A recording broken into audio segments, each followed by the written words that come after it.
थोड़ी देर बाद हम देखते हैं कि मोजून चिंगजी के घर पहुंच चुका था। वो उस वीआईपी कार्ड को यूज करके डोर अनलॉक करता है और फिर घर के अंदर जाता है। मोजून घर के अंदर जाता है तो घर में उसे कोई भी नजर नहीं आता। वो अपने आसपास देखते हुए मन में सोच रहा था, कहाँ है ये। मोजून अभी ये सोच ही रहा होता है कि तभी जिंगजी अचानक से आके उसके पीछे खड़ा हो जाता है। जिंगजी मोजून के काफी करीब खड़ा था। वो हल्की सी स्माइल के साथ उससे कहता है, यहाँ आने में तुमने काफी ज्यादा टाइम लगा दिया। अचानक से जिंगजी की आवाज सुन के तो मोजून एक पल के लिए चौंक ही जाता है। उसे ऐसे रिएक्ट करते हुए देख के जिंगजी उससे पूछता है, क्या तुम मुझसे डरते हो?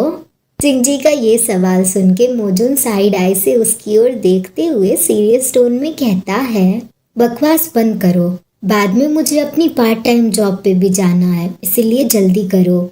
जिंगजी पीछे से मोजून की पैंट को टच कर रहा था। फिर उसके डेमन वाले नील्स निकल आते हैं, जिससे वो मोजून की पैंट पीछे से फाड़ते हुए कहता है, हे, मैंने तो अभी तुम्हारा स्वाद चखा भी नहीं है, मैं तुम्हें इतनी जल्दी कैसे छोड़ सकता हूँ? दोपहर में मैं जब लॉकर रूम में था तो मेरी बड़ी तमन्ना थी ऐसा करने की। देखो तो क्लास प्रेसिडेंट के इस नितंब को देखो, मैंने तुम्हारी पैंट्स फाड़ दी हैं। क्या तुम्हें ये पसंद आया? तुमसे इतनी अच्छी खुशबू क्यों आ रही है? यहाँ आने से पहले क्या तुम शावर लेके आए हो? क्या तुमने खुद को प्रिपेयर भी किया है? बोलो। प्रेसिडेंट, तुम जैसे दिखते हो उससे बहुत अलग हो। तुम ये चाहते थे ना कि मैं लॉकर रूम में ही अपना काम शुरू कर दूं, है ना? इस पे मोजून कांपते हुए जवाब देता है, नहीं, तुम पब्लिक प्लेस पे ऐसा नहीं कर सकते, मैंने पहले भी तुमसे कहा है। मोजून अभी ये बोल ही रहा होता है कि तभी जिंगजी अपना काम शुरू कर देता है। मोजून तो पूरी तरह से टायर्ड हो जाता है क्योंकि जिंगजी तो उसे सांस लेने का भी टाइम नहीं देता। जिंगजी अपनी फुल फॉर्म में था। ये सारी चीजें काफी देर तक चलती हैं और फिर मोजून थक के सो जाता है। मोजून को रियलाइज ही नहीं होता पर जिंगजी ने उसे अच्छे से क्लीन कर दिया था।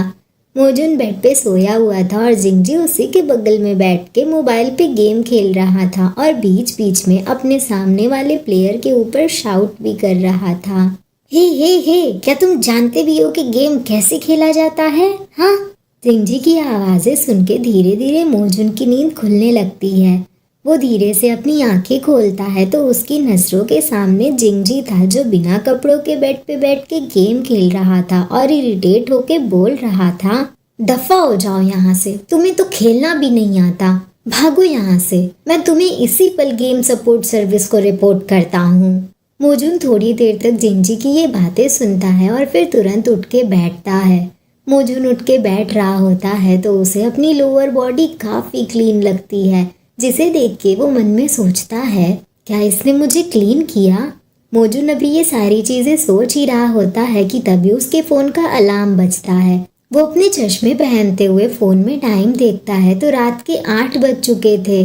टाइम देखते ही मोजून जल्दी जल्दी अपनी पैंट्स पहनने लगता है। उसे ऐसे एक्ट करते हुए देख के जिंगजी पूछता है, क्या तुम जा रहे हो?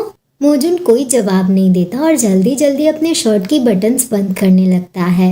जिंगजी आगे बोलता है, इस गेम के खत्म होने का वेट करो, उसके बाद मैं तुम्हें ड्रॉप कर दूंगा। जिंगजी ये बोल रहा था पर मोजून उसे पूरी तरह से इग्नोर करते हुए अपने ही काम में लगा हुआ था।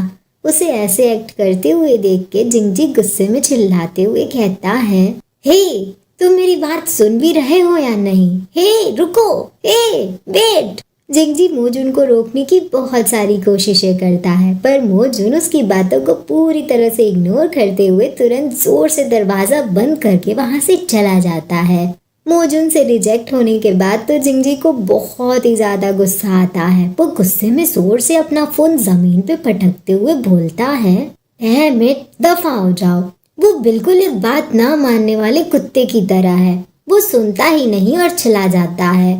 अपना फोन तोड़ने के बाद जिंगजी खुद को रिलैक्स करते हुए बेड पे लेट के बोलता है, अगर तुम नहीं चाहते कि मैं तुम्हें ड्रॉप करूं तो मैं तुम्हें ड्रॉप नहीं करूंगा। अगर तुम मेरी कार में नहीं बैठना चाहते तो इसमें तुम्हारा ही नुकसान है। ये कहते हुए जिंगजी नाराज चेहरे वाला पाउट बना लेता है।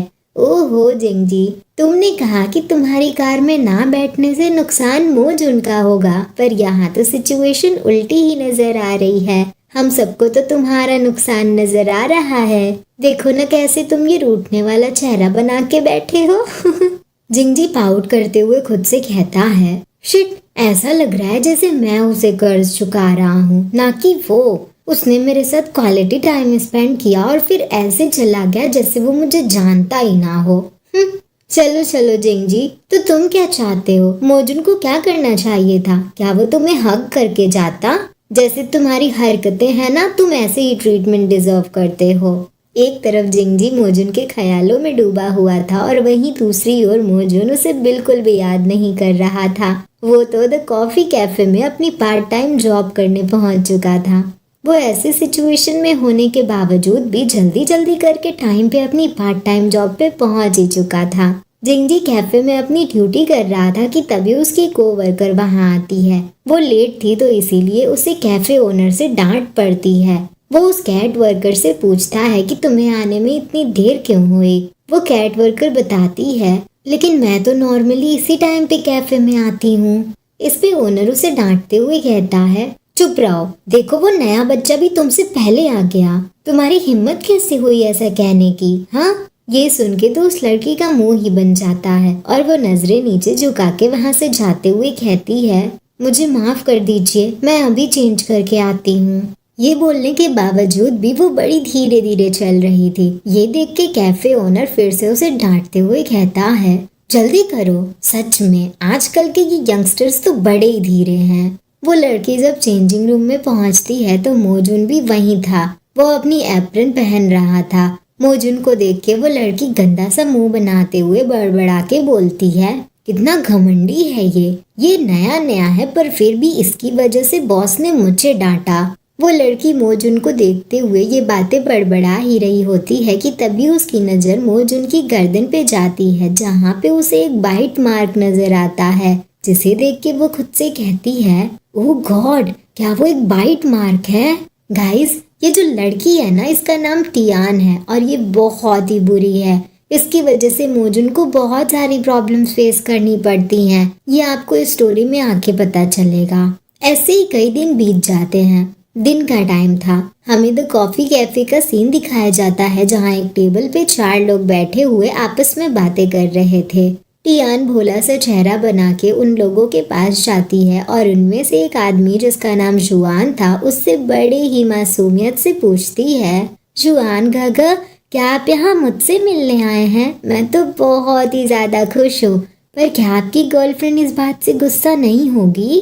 टियान की बात सुन के भी जुआन कुछ नहीं बोलता और उसे इग्नोर करते हुए अपने फोन में बिजी था। तभी उसका एक रैबिट दोस्त हंसते हुए टियान को बताता है, कैसी गर्लफ्रेंड? जुआन गागा ने उसे बहुत पहले ही छोड़ दिया था।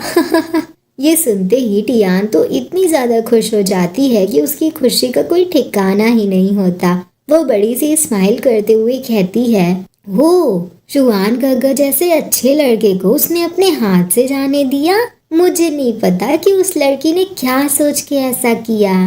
टियान को ऐसे खुश होते हुए देख के जुआन का एक और दोस्त उससे कहता है, ओ लिटिल टियान, अब तो जुआन गागा पूरी तरह से सिंगल हैं, अब तो तुम इनके पीछे जा सकती हो। इस पे टियान शर्माते हुए बोलती है, चुप रहो, बहुत हुआ। तुम सबको मेरा और जुआन गागा का मजाक उड़ाने में बड़े मजे आते हैं। एक तरफ टियान अपने दोस्तों के साथ मजाक मस्ती कर रही थी और वहीं दूसरी ओर मोजून कैफे का काम कर रहा था। तभी कैफे में ढेर सारे कस्टमर्स आ जाते हैं। इतने सारे कस्टमर्स को देख के मोजून उनकी ओर जाने लगता है ताकि उनसे ऑर्डर ले सके, और बीच में रुक के टियान से सीरियस टोन में बोलता है कि ऐसे मौज मस्ती करना बंद करो, कैफे में काफी सारे दूसरे कस्टमर्स भी हैं। इस पे टियान धीरे से ठीक है बोलती है और मोजून अपने काम में लग जाता है, पर वो नहीं जानता था कि जुआन की नजरें अब मोबाइल से हटके उसके ऊपर आ चुकी थीं।